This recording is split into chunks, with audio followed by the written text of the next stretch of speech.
इस कार्यक्रम के पुण्यार्चक हैं श्रीमती निशा, श्री राजेश भारेल्य, रौनक भारेल्य, रौली भारेल्य बड़कुर, अंकुर बड़कुर, रुआंक बड़कुर, नेहरू नगर, भोपाल, मध्य प्रदेश।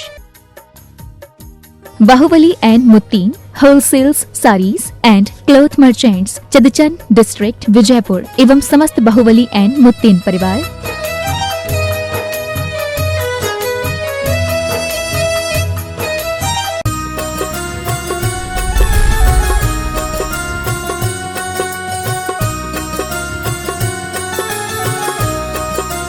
बोले देवादिदेव श्री आदिनाथ भगवान की जय जय जय।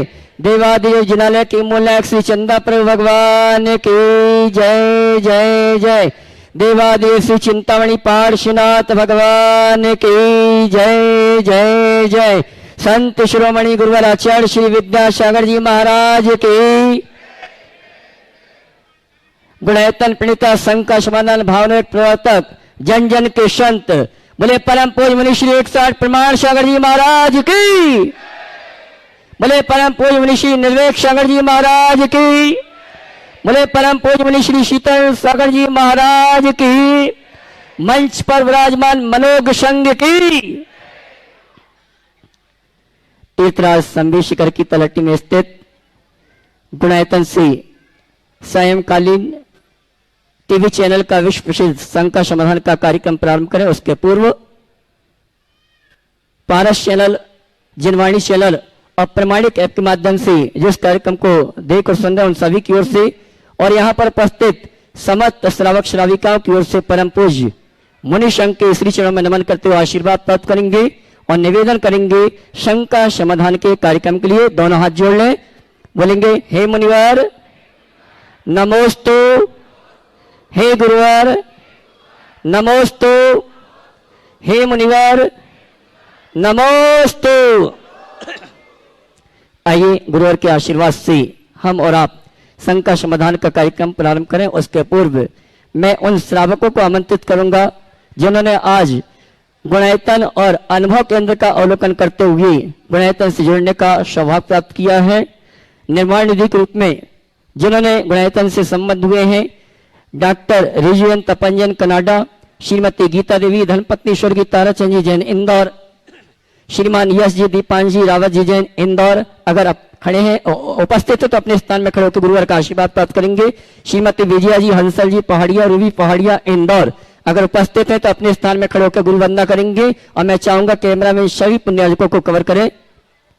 मैंने जिनके नामों की घोषणा की है अपने स्थान में खड़े हो जाएं और गुरुवर का आशीर्वाद प्राप्त कर नमन करते हुए श्रीमती विजया जी हंसल जी पहाड़िया, रूबी पहाड़िया शायद उपस्थित हैं, पूरे परिवार के साथ खड़े हो जाएं और कैमरामैन सभी को कवर करेंगे और मैं चाहूंगा हमारे पुण्यार्चकों के लिए आप जोरदार ताली बजाकर उनका सम्मान करें।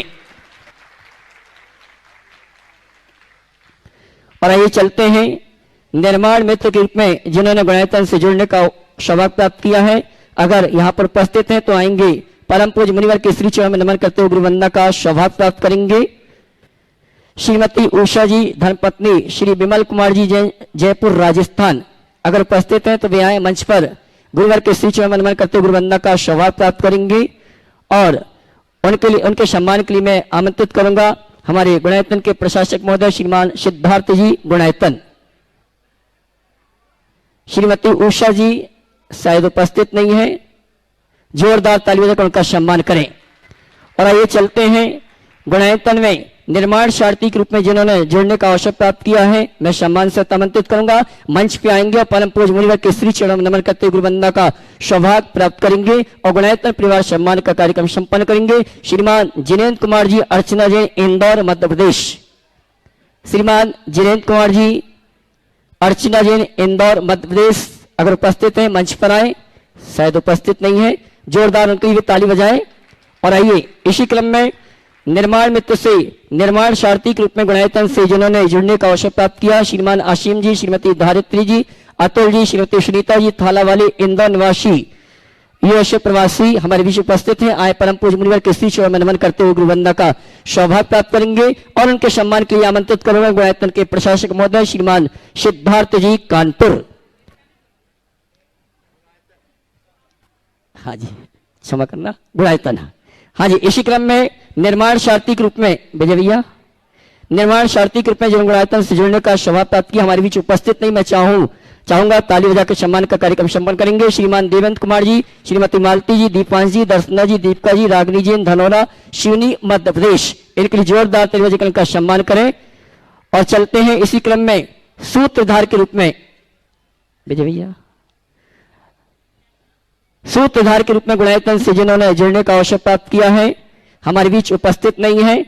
जन्मदिन के शुभ अवसर पर इन्होंने सूत्रधार के रूप में गुणायतन से जुड़ने का अवसर प्राप्त किया। श्रीमान पुष्पेंद्र कुमार जी, अंकित कुमार जी, दुर्ग छत्तीसगढ़, इनके लिए भी आप जोरदार ताली बजा कर इनका सम्मान करें।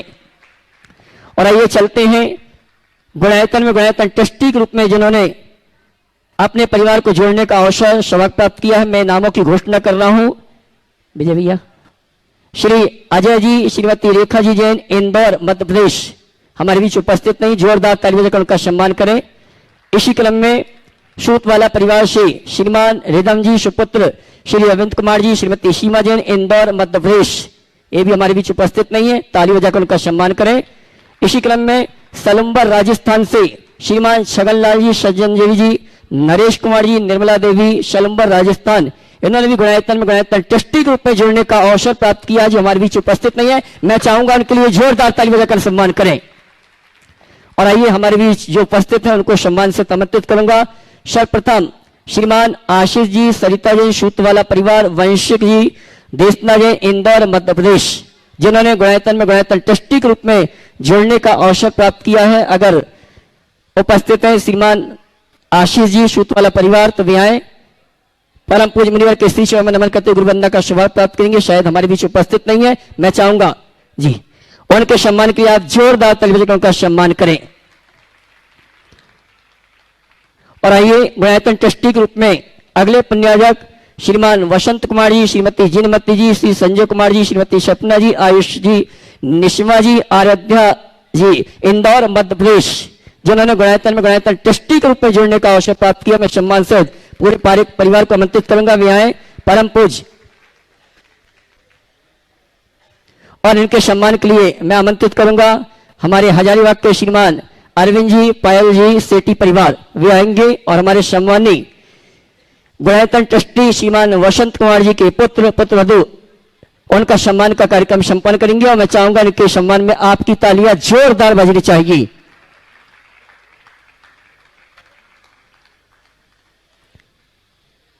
और आइए अगले गुणायतन ट्रस्टी ग्रुप में आमंत्रित करूंगा इंदौर, मध्य प्रदेश से श्रीमान धनलाल जी, श्रीमती गोपीबाई जी, शशिकांत जी, श्रीमती संगीता जी, राजेश जी, श्रीमती अंजना जैन, इंदौर, जिन्होंने गुणायतन में गुणायतन ट्रस्टी के रूप में जुड़ने का अवसर सौभाग्य प्राप्त किया है। शायद हमारे बीच उपस्थित नहीं है, कोई दिक्कत नहीं, बाद में जब आ जाए संकेत कर देना। और आइए चलते हैं जी, चलते हैं टीवी चैनल का बहुचर्चित बहुप्रसिद्ध संघ का समाधान का कार्यक्रम हम प्रारंभ करेंगे। और सर्वप्रथम संघ का लेकर आ रहे हैं हमारे इंदौर से श्रीमान शुभ जी, सचिन जी, इंदौर, उसके बाद तैयार रहेंगे Jain social group main Ratlam के इंदरमल जी अपने सभी साथियों के साथ। मेरा ये प्रश्न मेरी मम्मी की तरफ से है, उन्होंने ये प्रश्न भेजा है। उन्होंने अपनी खुद एक शंका पूछी है। उन्होंने पूछा है वो जब रात को सोती हैं तो कभी कभी उनकी आँख में उनकी आँख बंद करने पर पूरे कमरे में गोल्डन रोशनी दिखाई देती है, आँख खोलने पर पूरे कमरे में कालापन नज़र आता है, अंततः गोल्डन रोशनी जब चाहे दिखाई देती है, ऐसा क्यों? फिर से बोलो। उन्होंने पूछा है कि मैं रात को जब सोती हूँ तो कभी कभी आँख बंद करने पर पूरे कमरे में गोल्डन रोशनी दिखाई देती है, आँख खोलते ही पूरे कमरे में कालापन नज़र आता है, अंततः गोल्डन रोशनी जब चाहे दिखाई देती है, ऐसा क्यों? देखिए, ये तो थोड़ा खोज का विषय हो सकता है, कोई ऑप्टिकल प्रॉब्लम भी, तो एक बार थोड़ा चिकित्सकीय परामर्श भी लेना चाहिए। कई बार ऐसा मन का भ्रम भी बन जाता है, वो भी एक कारण बन सकता है। और इसे कोई चमत्कार के रूप में देखें तो लोग वैसे भी देख सकते हैं, पर इसकी कोई खास वजह मैं नहीं कह सकता।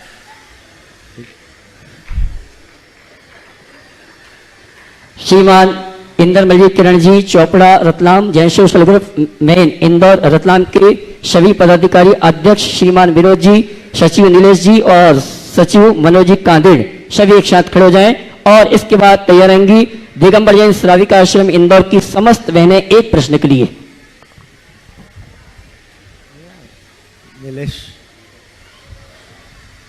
गुरुदेव, हमारा ये प्रश्न है कि आज के वर्तमान समय में हमारे सामने यदि कोई भी विपरीत परिस्थिति आती है तो हम अपना धैर्य खो जाते हैं, धैर्य नहीं रख पाते हैं और उलटकर कुछ भी जवाब किसी को बिना सोचे समझे दे जाते हैं।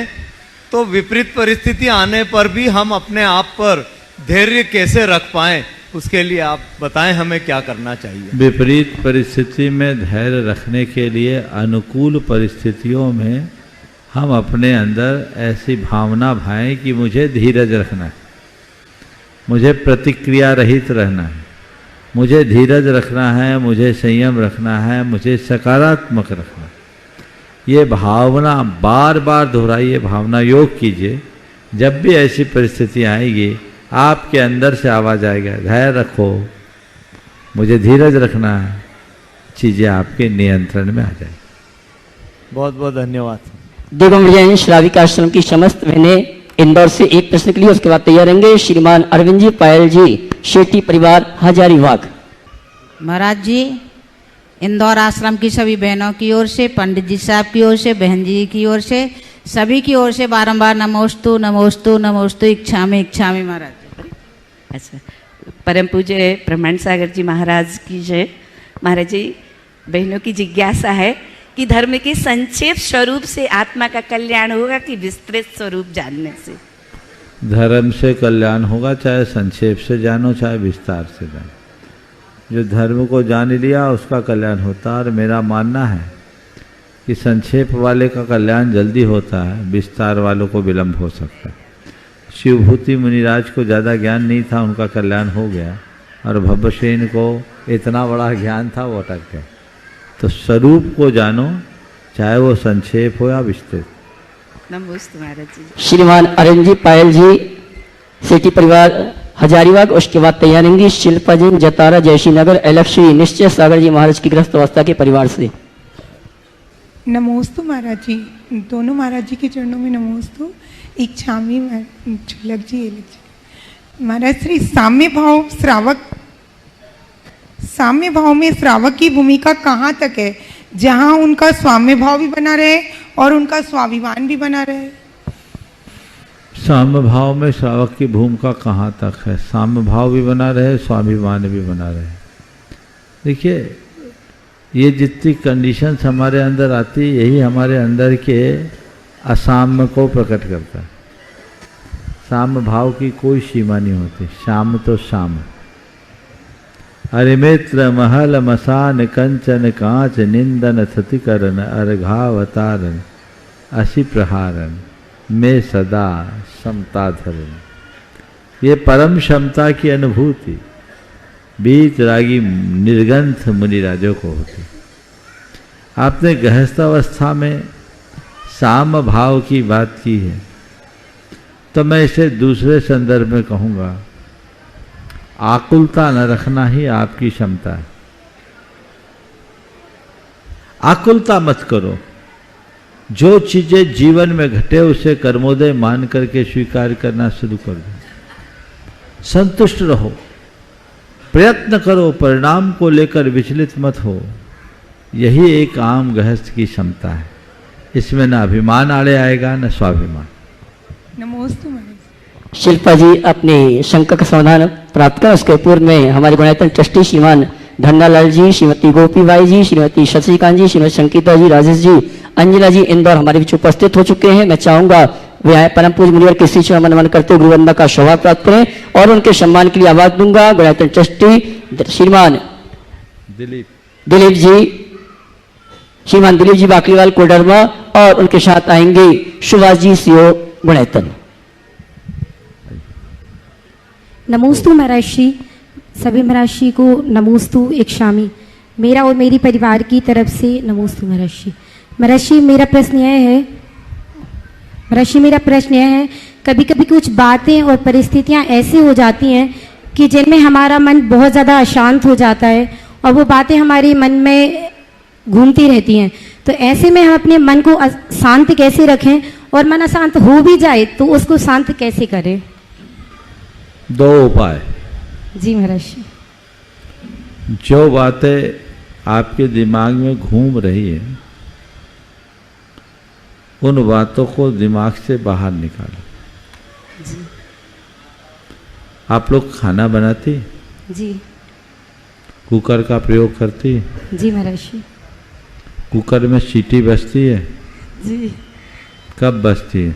जब खाना पक जाता है, जब उसमें क्या होता है? प्रेशर आ जाता है। खाना बनाती हो कि नहीं बनाती? जी जी। अब यह भी पूछना जरूरी हो गया। नहीं बनाती महर्षि। तो सीटी कब बजती है? जब उसमें प्रेशर बन जाता है। और सीटी न बजे तो? इसका मतलब प्रेशर नहीं बना उसमें। तो दिमाग में जब प्रेशर बढ़ने लगे तो सकारात्मकता की सीटी बजाना शुरू कर दो। जी महर्षि। नमस्ते महर्षि। एक बात हुई, 2 बोलना है ना मुझे। जी। दूसरा, कहीं से धुआं आ रहा हो कमरे में, घुटन हो रही हो, तब क्या करती हो? खिड़कियां खोल देते हैं। खोलती कि बंद करती? खोल देते हैं। जिधर से आ रहा उसको खोलती, तब तो गड़बड़ है। नहीं नहीं। कहीं से घुटन भरी हवा आ रही है, धुआं आ रहा है, तो आप क्या करेंगे? फिर बंद कर देंगे।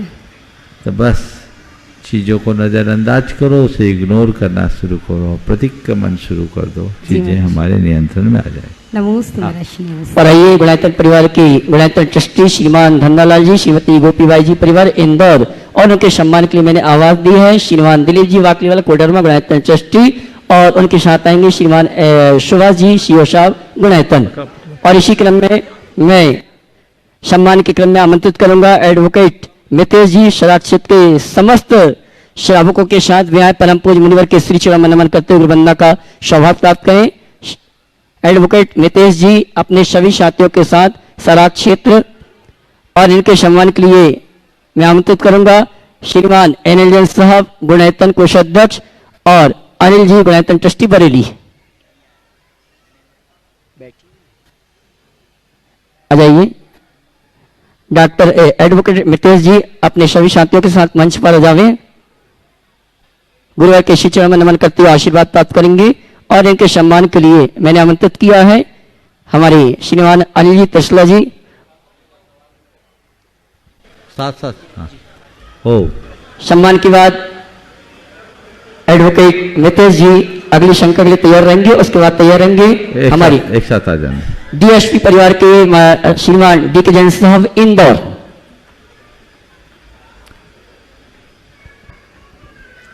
ओ परम पूज्य ओम ओम। माइक वहां पहुंचाओ पहले मंच पे। हाँ। शराब क्षेत्र के सभी श्रावकों का सम्मान हमारे गुणायतन परिवार की ओर से संपन्न हो रहा है। आप जोरदार ताली बजाकर उनका सम्मान करें जी। और अगली शंका लेकर आ रहे हैं एडवोकेट मितेश जी शराब क्षेत्र सभी साथियों के साथ। उसके बाद तैयार रहेंगे डीएसपी परिवार के श्रीमान डी के जैन साहब इंदौर। परम पूज्य गुरुदेव अभी आपका नहीं। नमस्ते महाराज जी, हम लोग आसनसोल से आ रहे हैं। हम लोग सब सराग जाति है। हम लोग महाराज जी से एक तो निवेदन करता है कि हम लोग को इलाका में वर्तमान परिस्थिति में पीड़ित जाति नारी को कैसे हम लोग आगे बढ़ाए, साला हम लोग महाराज जी से मार्गदर्शन चाहते हैं। देखिए, पहले तो मैं चाहूँगा एक बार इन सभी शराब बंधुओं का जोरदार करतल ध्वनि से अभिनंदन करें। ये सब यहाँ के मूल निवासी है और आज जिन्हें हम शराब के रूप से कहते हैं, शराब श्रावक का ही अपभ्रष्ट रूप है। ये सब हमारे श्रावक भाई हैं, समझ गए। संपर्क, संसर्ग और सानिध्य के अभाव में ये भले हमसे दूर हुए, लेकिन इनकी निष्ठा आज भी मूलभूत जैन धर्म से जुड़ी हुई। आज मेरी इन लोगों से काफ़ी चर्चा हुई और मैंने इनके बारे में जाना कि जो गांव से आए हैं, इनके गांव में आज भी लोगों की आस्था जैनत्व से जुड़ी हुई है और थोड़ा बहुत अगर किसी में भटकाव भी है तो भटकाव बहुत आसानी से ठीक हो सकता है यदि सार्थक पहल हो। तो सबसे पहले तो मैं मितेश जी, दिलीप जी और उनके पूरे साथियों को ये आशीर्वाद देना चाहूँगा कि पूरे क्षेत्र में एक संदेश जगाओ कि हम जैन हैं, हम जैन धर्म के अनुयायी, असली जैन हैं और हम भगवान की सेवा करने वाले हैं। सम्मेत शिखर के सराउंडिंग इलाके में लगभग 150-200 किलोमीटर के क्षेत्र में इन लोगों का निवास है और अच्छी तादाद में निवास है। मैं भावना भाता हूँ कि कभी ये लोग भी आप लोगों की तरह श्रावकों की संपूर्ण क्रियाओं का आचरण करते हुए श्रावक पने का परिचय देकर अपने शराक पने को सार्थक करेंगे। आपने जो पूछा है कि पीड़ित नारी जाति के उत्थान के लिए क्या करें, मैं तो ये कहूँगा कि नारी जाति को शिक्षित करना है, संस्कारित करना है और उनका विकास करना है। पर एक बात सदैव ध्यान रखना, नारी का विकास तभी होगा जब नारीत्व का विकास होगा। नारी के अंदर नारीयोचित गुण और कर्तव्य जब पनपेंगे तब नारी इस धरती की शोभा बनेगी और ऐसे ही नारी से समाज का उत्थान होगा। हमारे समाज में जो भी नारियां आज पिछड़ी हुई है उन्हें हमें आगे लाने की आवश्यकता है। आगे लाकर समाज की मुख्य धारा में जोड़ने की ज़रूरत है। मैं चाहूँगा योजना बनाएं और न केवल स्त्रियों को अपितु समग्र समाज को शिक्षा के क्षेत्र में आगे बढ़ाएं। आप लोग आज मेरे पास आए हैं, ऐसे ही संपर्क बनाए रखें, समाज आपके साथ रहेगी और सबको आगे बढ़ाएगी। डीएसपी परिवार डी के जैन साहब इंदौर, उसके बाद तैयार हैं गुणायतन ट्रस्टी श्रीमान संजय जी सपना जी इंदौर, श्रीमती ओमा जी पुखराज अग्रवाल परिवार के साथ और साथ में हंसल जी पहाड़िया। एक साथ सभी खड़े हो जाएं। जैन साहब पूछिए। परम पूज्य गुरुदेव के चरणों में इंदौर वासियों का नमोस्तु नमोस्तु नमोस्तु। गुरुदेव देख रहा हूं, बोलना तो सबको आता है, किसी की जुबान बोलती है, किसी की नीयत बोलती है, किसी का समय बोलता है, किसी का पैसा बोलता है, किसी का दबदबा बोलता है और जिंदगी में गुरुदेव के दरबार में इंसान का हर कर्म बोलता है। गुरुदेव, मेरा प्रश्न करने की तो हिम्मत नहीं कर सकता हूं, मैं निवेदन कर रहा हूं, मेरी जिज्ञासा है। हम दो कारणों से स्वयं को बदलते हैं। पहला, जब हमें यह समझ में आ जाता है कि अब हमें बदलना आवश्यक है, और दूसरा है जब कोई इतना आहत कर देता है कि बदलना हमारी मजबूरी हो जाती है। इसे मैं कहूँ कि अंग्रेजी में इसे कहते हैं टर्निंग पॉइंट। गुरुदेव, इस टर्निंग पॉइंट के साथ में मेरी जिज्ञासा है कि गुरुदेव अपना टर्निंग पॉइंट बताएं, कहाँ से आया ताकि हम लोग भी उस मार्ग पर चल सकें। देखिए, आपने जो बात की है, दो अलग अलग सिरों पे बात की। आपकी बात, सबसे पहले तो मैं उसकी चर्चा करूंगा कि लोग कब बदलते हैं। जब ऐसा प्रतीत होता है कि बदलना आवश्यक है अथवा जब बदलना उनकी मजबूरी हो जाती। मैं इसे थोड़ा अलग तरीके से कहता हूँ। मेरी नज़र में परिवर्तन दो प्रकार का होता है। एक प्रकृति जन्य परिवर्तन और दूसरा पुरुषार्थ जन्य परिवर्तन। प्रकृति जन्य परिवर्तन स्वाभाविक परिवर्तन है, उसमें हमारा अपना कुछ नहीं होता। बचपन से अब तक की अपनी शक्ल देखो कितने बदल गए। बदला नहीं बदला? जी गुरुदेव। रूप बदला, रंग बदला, बोली बदली, चाल बदली, हाल बदला, हाल चाल ढाल सब बदल गया। सही है गुरुदेव। ये बदला है ना? जी गुरुदेव। सोच भी बदली होगी, जी चिंतन धारा भी बदली होगी। ये क्यों? ये बदलाव प्राकृतिक बदलाव। प्रकृति बदलेगी, एक दिन खाक में मिला देगी, काम खत्म हो जाएगा। इस परिवर्तन से कोई उद्धार होने वाला नहीं। लेकिन दूसरा परिवर्तन है जो व्यक्ति अपने पुरुषार्थ के बल पर करता है। जब हम अपने भाव स्वभावों में परिवर्तन लाते हैं, जब हम अपने बर्ताव को बदलते हैं, जब हम अपनी वृत्ति और प्रवृत्ति को बदलते हैं, तो वो हमारा पुरुषार्थ मूलक परिवर्तन है। जी। असली बदलाव वो है जो हमें करना चाहिए। हम बाहर से कितना बदल गए वो उतना अर्थपूर्ण नहीं, मेरे भीतर क्या बदला ये सबसे महत्वपूर्ण। ये बदलाव हर किसी में नहीं घटता। इसके पीछे भी दो कारण होते हैं। या तो कोई प्रेरक कारण आ जाए, या कोई अंतर घटना घट जाए। परिवर्तन के ये दो बड़े निमित्त बनते हैं। प्रेरक कारण, जैसे मेरे अंदर के बदलाव की बात आपने पूछी है तो मैं अपने से ही बात शुरू कर देता हूं।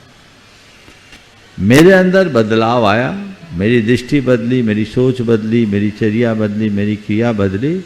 इसके पीछे न तो मेरे सामने कोई ऐसी घटना थी, न ही कोई परिस्थिति। मेरे सामने मेरे प्रेरणा के आधार, मेरे प्राणाधार सद्गुरु थे। मैंने उनको देखा और उनका हो गया, मैं बदल गया। गुरुदेव का संपर्क और सानिध्य मुझे बदला, उससे मेरे अंदर एक उत्प्रेरणा हुई। आप लोग बोलते हैं ना, किसी को देखकर कई लोग इंस्पायर होते हैं। तो ये प्रेरणा परिवर्तन का सबल आधार है। शास्त्र की भाषा में एक सम्यक दर्शन है, मार्ग सम्यक दर्शन। ज़्यादा ज्ञान नहीं, कुछ नहीं, लेकिन मोक्ष मार्गी को देख लिया और श्रद्धान हो गया। मैं अपने अंदर की बात करूं तो मुझे लगता है मेरे भीतर इसी प्रकार का सम्यक हुआ। मुझसे किसी ने पूछा, महाराज आपको वैराग्य कैसे हुआ? तो मैंने कहा मुझे वैराग हुआ ही नहीं, मुझे तो राग हुआ। गुरु से राग हुआ और अब मैंने वैराग को धार लिया। तो ये एक प्रेरणा है। दूसरा, जीवन में कुछ घटे वो व्यक्ति को बदलता है। अंतर घटना, कुछ भी ऐसा घटे जिससे वो व्यक्ति का हृदय तंत्र प्रभावित हो। भगवान ऋषभदेव के जीवन में घटना घटी, उनने नीलांजना की मृत्यु को देखा, अपनी मृत्यु को देख लिया, निकल गए। जो अपने जीवन में घटित प्रसंगों को ध्यानपूर्वक देखते समझते हैं, वो उनके जीवन में घटित अंतर घटना एक बहुत बड़ा बदलाव का कारण बन जाती है। मैं एक ऐसे व्यक्ति को जानता हूं जो चेन स्मोकर था। घर परिवार के लोग उसे समझा के हार गए। मेरे पास भी एक दो बार लाए, पर छोड़ने को राजी नहीं। 4-6 महीने बाद मेरे पास आया, अचानक मालूम पड़ा कि उसने छोड़ दिया। बोले बहुत अच्छी बात, ये चमत्कार हो गया, कैसे छोड़े? किसने छुड़ा दिया? बोले महाराज मुझे छुड़ाने वाला कोई पैदा ही नहीं हुआ, मैंने खुद ने छोड़ा। बोले छोड़ा कैसे ये बता? बोले महाराज जी क्या बताऊं, सर्दी का समय था, मैंने सिगरेट पी और सिगरेट पी के उसकी अद्धी फेंकी। मेरे छोटे भाई की 2.5 साल की बेटी थी, उसने मुंह से लगा लिया। उसे देखकर मेरे मन में ग्लानि हुई और मैंने हमेशा हमेशा के लिए तौबा कर दिया। ये परिवर्तन है। तो क्या प्रसंग तुम्हारे जीवन में कैसी घटना घटा दे, कहा नहीं जा सकता। उसे ध्यान में रखकर करना। संजय जी, शब्दा जी, श्रीमती उमा जी, पोखराज जी अग्रवाल, हंसल जी, पहाड़िया इंदौर के साथ, उसके बाद तैयार रहेंगे सूतवाला परिवार से श्रीमान राजा जी। गुरुदेव नमोस्तु। गुरुदेव, मैं Digambar Jain social group federation की मुखपत्र युग अस्तित्व बोध पत्रिका का प्रधान संपादक हूँ। मैं इस पत्रिका के अंदर हम हमारी गतिविधि के अलावा राष्ट्रीय गतिविधि और धार्मिक गतिविधि का भी समावेश करते हैं। गुरुदेव हमें मार्गदर्शन दे कि हम इस मुखपत्र को संपूर्ण दिगंबर जैन समाज का मुखपत्र बना सकें और फेडरेशन के मुख्य उद्देश्य समाज कल्याण हेतु सकारात्मक सोच के दायित्व का निर्वहन कर सकें। गुरुदेव, आपके आशीर्वचन में आपने धर्म, क्यों, कब, कैसे और कितना ने हमें बहुत प्रभावित किया है। हम चाहते हैं कि हमारी पत्रिका में कम से कम 3 माह में एक बार आपके आशीर्वचन प्रकाशित हो। देखिए, पत्रिका आप प्रकाशित करते हैं, ऐसे देश में बहुत सारी पत्रिकाएं प्रकाशित होती हैं। मैं तो यही कहूँगा, अच्छी पत्रिकाएं खूब प्रकाशित होनी चाहिए और उससे अच्छी खबरें लोगों तक पहुंचनी चाहिए। आप इस दिशा में काम करें, मेरा आशीर्वाद है। जहाँ तक हमारे आशीर्वाद की बात है तो मैं रोज़ अपने वक्तव्य देता हूँ, सब तक पहुँचता है। आप किसी भी अंश को निकाल करके उसमें जो उपयोगी हो लोगों तक पहुँचा सकते हैं। नमस्ते। शूट वाला परिवार भोपाल से श्रीमान राजा जी, उसके बाद तैयार रहेंगे प्रमाणिक समूह से श्रीमान शिरीष जी। एक सवाल और है, चलो इनको ले लो। महाराज जी के चरणों में त्रय बार नमोस्तु नमोस्तु नमोस्तु। महाराज जी, मेरा प्रश्न महिलाओं की तरफ से है कि एक गृहिणी की धर्म एवं गृहस्थ जीवन में क्या भूमिका है और इसमें वो कैसे सामंजस्य बैठा है। गृहिणी की धर्म और गृहस्थ जीवन में क्या भूमिका है? सबसे पहली बात तो गृहिणी को धर्मशीला होना चाहिए और गृहिणी है, उसको अपने गृहस्थ के उत्तरदायित्व का पूरे अच्छे से निर्वाह करना चाहिए। ये दोनों चीज़ें उसके जीवन में होना चाहिए। और इसके संदर्भ में अगर मैं कहूँ तो ये कहूँगा कि अपने घर की जिम्मेदारियों को अपना पहला धर्म समझना चाहिए और अपने धार्मिक कर्तव्यों के अनुपालन को दूसरा। घर की जिम्मेदारियों को अच्छे से निभाते हुए वो अपने धार्मिक क्रियाकलापों में जितना बने बढ़ चढ़ कर हिस्सा ले। भोपाल से सूद वाला परिवार से श्रीमान राजा जी, उसके बाद तैयार रहेंगे प्रमाणिक समूह से श्रीमान शिरीष जी।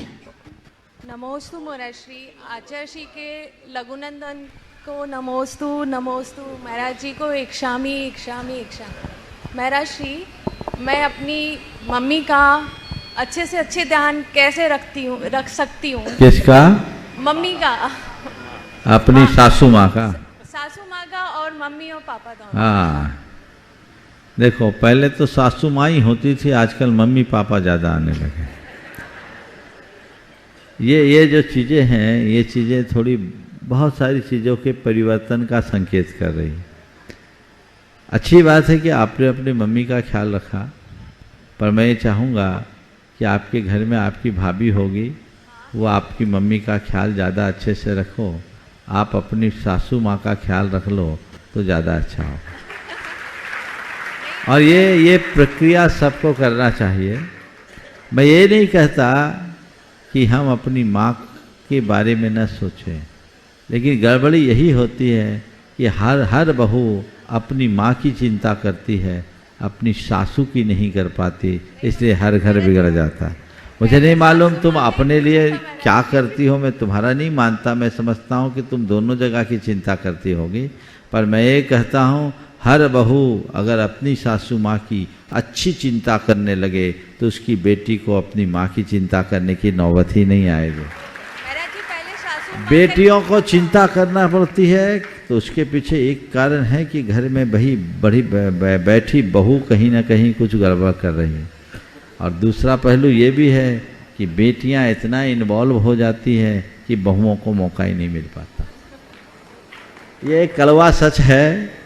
मैं तुम्हारे सुनो मेरी बात को, गलत संकेत ना पहुंच जाए इसलिए मैं बोल रहा हूँ, पहला तुम चीज़ों संभाल रहा हूँ, पहले बात को सुनो। मैं तुम्हारे संदर्भ में नहीं कह रहा हूँ, मुझे मालूम है तुम बहुत अच्छी सेवा करती हो, अच्छी करती हो, लेकिन तुमने ऐसा सवाल खड़ा किया है, इसलिए मैं संदेश देना चाहूँगा कि बहुएं अपनी सासू की सेवा करे और इतनी सेवा करे कि उसकी बेटी को अपनी माँ की चिंता ही न करना पड़े। उसे लगे मेरी भाभी है, सब संभाल लेगी, और इंटरफेरेंस कम हो। पहले परंपरा थी, घर से बेटी विदा हो जाती थी तो मायके में वो केवल एक मेहमान की भूमिका रखती थी, उसके रोज़ की चीज़ों में कोई इन्वॉल्वमेंट नहीं था। पर अब तो रोज़ दाल तरकारी सबकी चर्चा भी एक दूसरे के साथ जुड़ी रहती है ना। इससे घर फूट रहे हैं। जरूरत से ज्यादा इंटरफेरेंस परिवारों के भटकाव का कारण बन रहा है। हमें इस पर बहुत गंभीरता से ध्यान देना चाहिए और उस पर विचार करना चाहिए। इसलिए मैं तुम्हें आशीर्वाद देता हूँ। सासू माँ की चिंता तो कर ही रही हो, मुझे उम्मीद है तुम्हारी भाभी भी तुम्हारी माँ की बहुत चिंता करती होगी। इसलिए तुम चिंता करना बंद कर दो, आज से निश्चिंत हो जाओ। माँ की केवल एक ही चिंता करो, उनका धर्म ध्यान बना रहे, निराकुलता बनी रहे। चलिए और आइए अगली शंका के लिए प्रमाणिक समूह से श्रीमान शिरीष जी। नमोस्तु महाराज श्री, मेरा प्रश्न प्लेसिबो इफेक्ट के बारे में है। प्लेसिबो इफेक्ट, तो वैज्ञानिकों ने पाया कि कुछ ऐसी पिल अगर मरीजों को दी जाए जो दवाई नहीं है तो 30 से 60% तक मरीजों को जो है स्वास्थ्य में आराम मिलता है। अभी प्रश्न ये है कि जैसे हमारी जो बीमारी होती है साता की वजह से होती है, और साता के बंधन और साता के बंधन जो हैं, जो शास्त्रों में दिए गए हैं कि भूत अनुकंपा इत्यादि से साता का बंधन और आतप आक्रोश इत्यादि भावों से साता का बंधन होता है। मगर यहाँ प्लेसिबो इफेक्ट में तो मात्र श्रद्धा की गई है किसी चीज़ के ऊपर, बस कि ये मुझे फ़ायदा कर देगी। तो उससे जो हमें असाता की वजह से जो रोग हो रहा है वो किस प्रकार से कन्वर्जन या जो भी उसमें संक्रमण किस प्रकार से हो सकता है कि भाई वो हमारा रोग जो है उससे कम हो जाता है। पहले तो मैं चाहूँगा एक बार जोरदार अभिनंदन कर दीजिए शिरीष भाई का। ये प्रामाणिक समूह के कोऑर्डिनेटर हैं और बहुत सक्रियता से उसमें काम कर रहे हैं। अब मैं आपके सवाल पर आता। सबसे पहले प्लेसिबो इफेक्ट और नोसिबो इफेक्ट को समझे। ये मेडिकल साइंस का टर्म है, आजकल बहुत प्रयोग में आता है प्लेसिबो और नोसिबो। मैं आम जनों को समझाने के लिए प्लेसिबो और नोसिबो को थोड़ा सा पहले स्पष्ट कर दूं ताकि फिर इनके उत्तर को आप ठीक तरीके से समझ सकें। प्लेसिबो का मतलब है किसी व्यक्ति को कोई भयानक बीमारी हो और उसे कह दिया जाए, जानलेवा बीमारी भी है, और उसे ये बैठा दिया जाए कि ये जो तुम्हें दवाई दे रहे रामबाण औषधि है, खाते ही आराम मिलेगा, तुम निष्फिकर हो जाओ। सामने वाले पर उसका जबरदस्त असर पड़ेगा, इसको बोलते हैं प्लेसिबो इफेक्ट। और नोसिबो इफेक्ट साधारण सी बीमारी हो और उसे कह दिया जाए कि ये बीमारी का कोई इलाज नहीं है, तो आदमी अच्छी से अच्छी औषधि खाने के बाद भी बच न सके, इसको बोलते हैं नोसिबो इफेक्ट। दो उदाहरण आप सबको देना चाहूँगा। 1987 में गुरुदेव थुबोन जी में विराजमान थे और उस वर्ष मलेरिया का बड़ा भयानक प्रकोप था। एक बहन को बुखार आया 104 डिग्री। गुरुदेव को सूचना मिली, गुरुदेव ने कहा उसको नहा दो। घंटे भर बाद वो बहन आ गई। गुरुदेव ने पूछा बुखार उतर गया? बोले उतर गया। बोले कैसे? बोले आपने कहा नहा दो, सो हमने नहला दिया। बुखार कितना? बोले 99। गुरुदेव ने कहा अरे नहा दिया? हमने नहलाने के लिए थोड़ी बोला था। नहा उस क्षेत्र में घास होती थी, जड़ वनस्पति, वो नहा की पत्ती देने के लिए कहा था जो मलेरिया के काम में आती है। तो नहा की पत्ती देने के लिए गुरुदेव ने बताया और उनने नहा दो ये श्रद्धान के साथ स्वीकार किया। उसके ऊपर इतना असर हो गया कि वो ठीक हो गई। दूसरा, एक व्यक्ति सुबह से शौच में गया, होली का समय था, लोटा लेकर गया, हाथ धोया, लाल लाल लाल लाल खून खून लगा रहे, बहुत ब्लीडिंग हो गई। पस्त, उसके पल्स डाउन हो गए, लस्त पस्त हो गया, इतना सारा खून बह गया, आके खाट पे वापस लौट गया, बीपी भी डाउन हो गई। तभी उसका पोता खोजता खास्ता आया, बोले दादा मेरा लोटा कहाँ है? मेरा, बोले लोटा तेरा कौन सा लोटा? बोले आपके खाट के नीचे रखा था, आज होली में लाल रंग घोल के ले गया था। वो लाल रंग का पानी था, उसे देखकर एक बूंद खून नहीं गिरा और उसे क्या हो गया? खून गिरा। यह है प्लेसिबो नोसिबो इफेक्ट का उदाहरण। अब इनका जो सवाल है बहुत अच्छा सवाल है और चिंतन प्रसूत सवाल है। मैं वहाँ आता हूँ।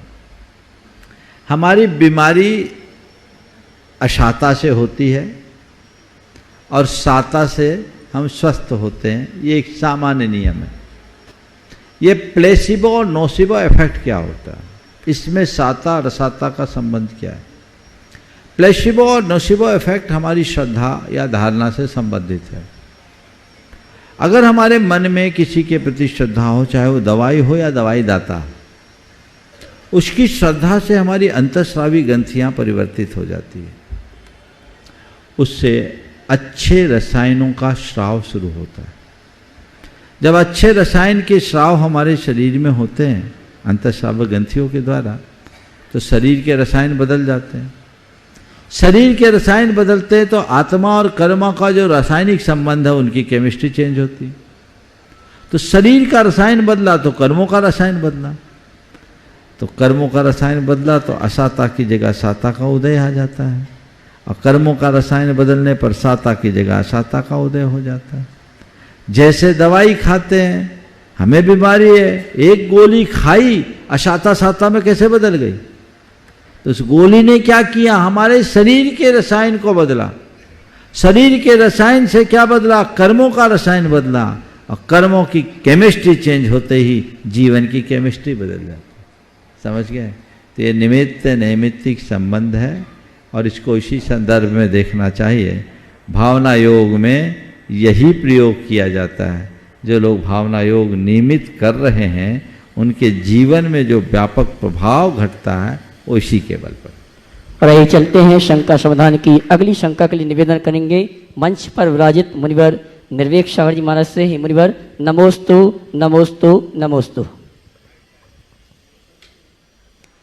मुनिश्री को नमोस्तु करते हुए सिद्धचक्र महामंडल विधान के साथ एक इतिहास की घटना जुड़ी है, और जिसमें मैना सुंदरी और सुरसुंदरी दो बहनें थीं, और जब बहनें अपनी योग्य अवस्था को प्राप्त हुई तो पिता ने उन बेटियों के समक्ष प्रस्ताव रखा कि अपनी जीवन साथी का आप चयन स्वयं कर लें, क्योंकि बेटी बड़ी हो गई हैं, होशियार भी हैं, समझदार हैं, शायद अपने जीवन साथी का चयन बहुत अच्छे से कर सकती हैं।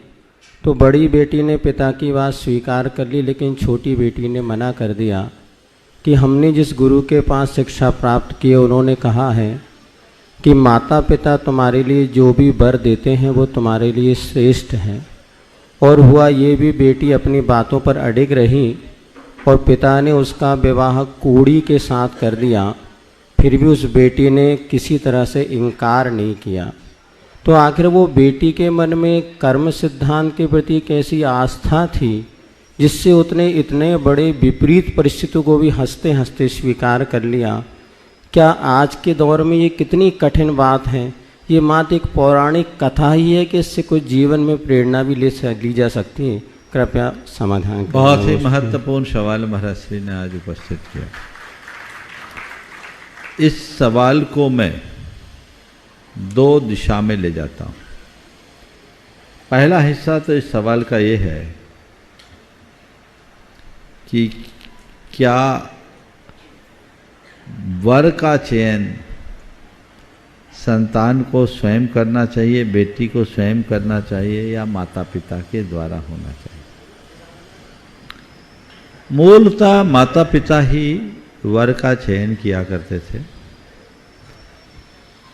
कुछ अपवाद में स्वयंवर की व्यवस्था दी गई,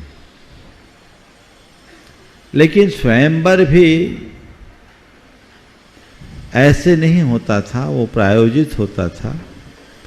उनके सामने कोई पूर्व निर्धारित पूर्व प्रायोजित व्यवस्था नहीं होती थी। अनेक योग्य राजकुमार आदि को आमंत्रित किया जाता था और उसमें से जिस कन्या का विवाह होना है वो अपने योग्य जिसको चुनना चाहे चुन ले, खुला ऑप्शन होता है। आजकल जिसे लोग जिस आधार पर कह रहे कि पहले भी स्वयंवर होता था, तो आज भी कोई लड़की अपना वर खुद चुन ले या लड़का अपने लिए अपनी पत्नी के रूप में अपनी जीवन संगिनी को चुन ले तो क्या बात है। तो ये चीज़ें पहले और अब में अंतर है। पहले विवाह से पूर्व कोई संपर्क और परिचय नहीं होता था, जो कुछ होता था स्वयंवर मंडप में ही होता था। अब तो सब कुछ पहले हो जाता है, बाद में केवल ठप्पा लगता है। और इस प्रकार के विवाह को गंधर्व विवाह की संज्ञा दी गई है, जो कभी समाज में मान्य नहीं रही।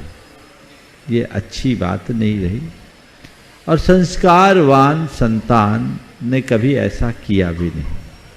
इसलिए इस स्वयंवर को हम किसी भी तरीके से प्रोत्साहित न करें। विवाह को हमारी परंपरागत पद्धति से ही स्वीकार करना चाहिए ताकि जीवन अच्छा हो।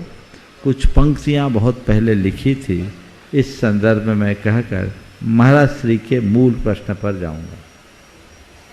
प्रेम विवाह और धर्म विवाह में मात्र इतना अंतर है, एक में प्रेम पहले होता है विवाह बाद में, दूसरे में विवाह पहले होता है प्रेम बाद में। एक में प्रेम पहले होता है विवाह बाद में, दूसरे में विवाह पहले होता है प्रेम बाद में। फर्क इतना रहता है, एक में विवाह खो जाता है प्रेम रह जाता है, दूसरे में प्रेम खो जाता है विवाह रह जाता है। इसलिए इस तरह के विवाह से बचना चाहिए। अब महाराज श्री ने जो सवाल किया, इसमें एक सवाल और उभरता है कि वो कैसे पिता होंगे जो किसी कोढ़ी व्यक्ति को जानबूझकर देखकर अपनी पुत्री दे दे। ऐसा कोई पिता नहीं हो सकता। लेकिन कभी कभी किसी की होनहार के कारण ऐसा निमित्त बन जाता है। राजा प्रभुपाल इसीलिए क्षुब्ध हुआ और शायद मैना सुंदरी को अमर होना था, इसलिए ऐसा निमित्त बना। पर इसे देखकर ये कि कोई किसी को भी दे दे, ऐसा आज के पिताओं के लिए मैं अच्छा नहीं कहूँगा और ऐसा कोई माता पिता करते भी नहीं। हर माता पिता अपने संतान के लिए योग्य से योग्यतम वर या वधू का चयन करते हैं। आज के समय में भी क्या ऐसी कोई मैना सुंदरी हो सकती है महाराज श्री? एक ऐसी मैना सुंदरी को मैंने देखा है, आज देखा है। एक युवक की सगाई हो गई। सगाई होने के उपरांत उसका क्रेटिनाइन बढ़ गया, प्रोटीन लॉस होने लगा, क्रेटिनाइन का परसेंटेज काफ़ी ज़्यादा हो गया। डॉक्टरों के हिसाब से बड़ी खतरनाक बीमारी थी। लड़के को जैसे मालूम पड़ा, उसने सबसे पहले लड़की को खबर की कि देख मेरी बीमारी ऐसी हो गई और मेरे साथ कभी भी कुछ भी हो सकता है, दोनों किडनियां प्रभावित है, इसलिए अभी अपनी केवल सगाई हुई है, मेरे पीछे तुम अपना जीवन मत होमो। लड़की ने कहा आप ऐसा मत कहिए, अब मेरे लिए जो कुछ हो केवल आप हो, मैंने आपको अपना जीवन साथी बना लिया, अब दूसरे के लिए तो मैं सोच भी नहीं सकती। लड़के ने अपने माँ बाप से कहा और अपने होने वाले सास ससुर से भी ये संदेश दिया। घर भर के लोगों ने उस लड़की को बहुत समझाया, दबाव दिया कि तू इस चक्कर में मत पड़। तो उसने एक उत्तर दिया कि अगर शादी के बाद ये हो जाता तो हम क्या करते? आप लोग जिस बात की बात कर रहे हैं, बीमारी की बात कर रहे हैं, कौन सी पर्याय बुद्धि रख रहे हैं आप? शादी के बाद आदमी मर भी तो सकता है, बीमार हो सकता है, वो मर भी सकता है। आप ऐसी बातें मत कीजिए। अब मेरा विवाह होगा तो केवल उसी से होगा जिससे मेरी सगाई हुई है, दूसरा पुरुष मेरे जीवन में अब नहीं आ सकता। वो लोग लड़की को लेके मेरे पास आए। मैंने जब बात किया तो मेरा मन बड़ा प्रसन्न हो गया। हमने कहा धन्य है इसके संस्कार। एक बार की उसके मन को टटोलने के लिए मैंने कहा, उससे कहा देख आजकल तो चीज़ें जो भी है पर जो प्रैक्टिकल है उसको देखो। तो मैं सोच रहा महाराज जी आप भी ऐसा बोलेंगे। हमने कहा मैं बोल नहीं रहा था, तेरे को टटोल रहा था। तेरे अंदर पक्की दृढ़ता है, करो जो हो रहा होने दो। ये घटना 2012 की है।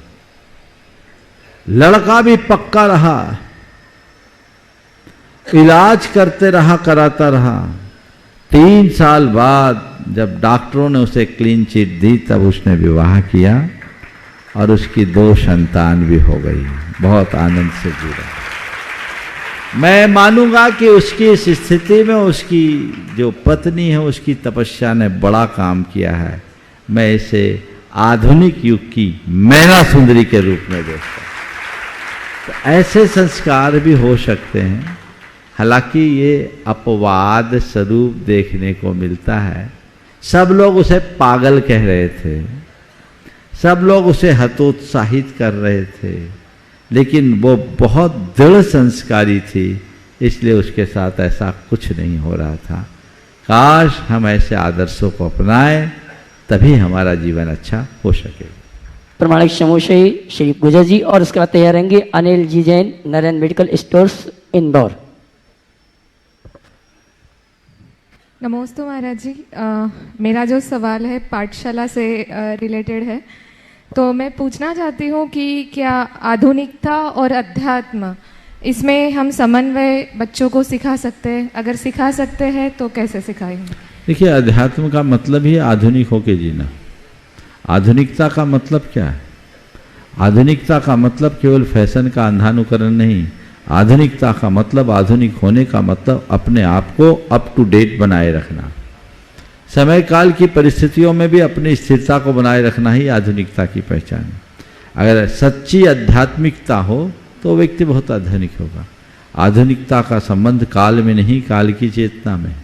हम क्या कर रहे हैं, हमारे अंदर समझ सही होनी चाहिए। अंधानुकरण से बच्चों को बचाए और उनकी सोच को आधुनिक और मौलिक बने। श्रीमान अनिल जी, नरेंद्र मेडिकल, इंदौर। उसके बाद तैयार रहेंगे भोपाल से टीआई साहब श्रीमान नरेंद्र जी। महाराज के चरणों में कोटि कोटि नमोस्तु नमोस्तु नमोस्तु। एलक के चरणों में इच्छामी इच्छामी इच्छामी। महाराज जी, परसों जो देखा हम, अद्भुत, अविस्मरणीय, अकल्पनीय, हमारे फेडरेशन के सभी पदाधिकारियों दिमाग में वही की वही चीज घूम रही थी। परंतु कल वंदना करने का, जरूर वो वंदना का कल मूड दूसरा चेंज हो गया कि वहाँ की याद आने लगी।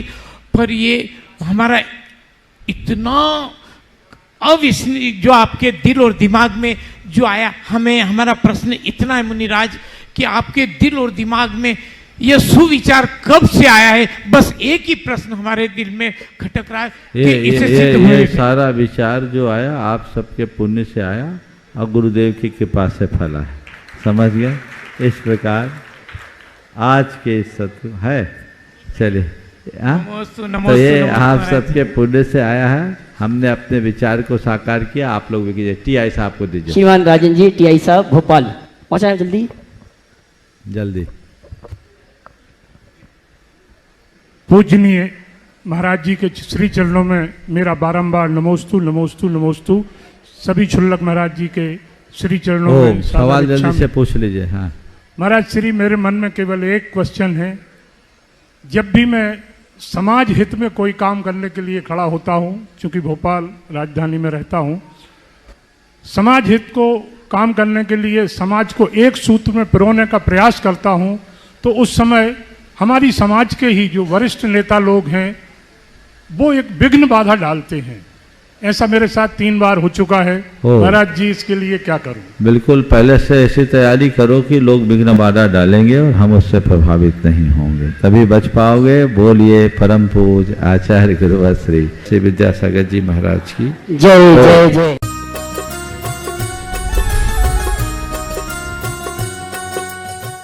इस कार्यक्रम के पुण्यार्चक थे Shrimati Nisha, Shri Rajesh Bharyalya, Raunak Bharelya, Rauli Bharelya Badkur, Ankur Badkur, Ruank Badkur, Nehru Nagar, Bhopal, Madhya Pradesh. Bahubali and Muttin wholesales sarees and cloth merchants, Chadchan district, Vijayapur एवं समस्त बाहुबली एंड मुत्तीन परिवार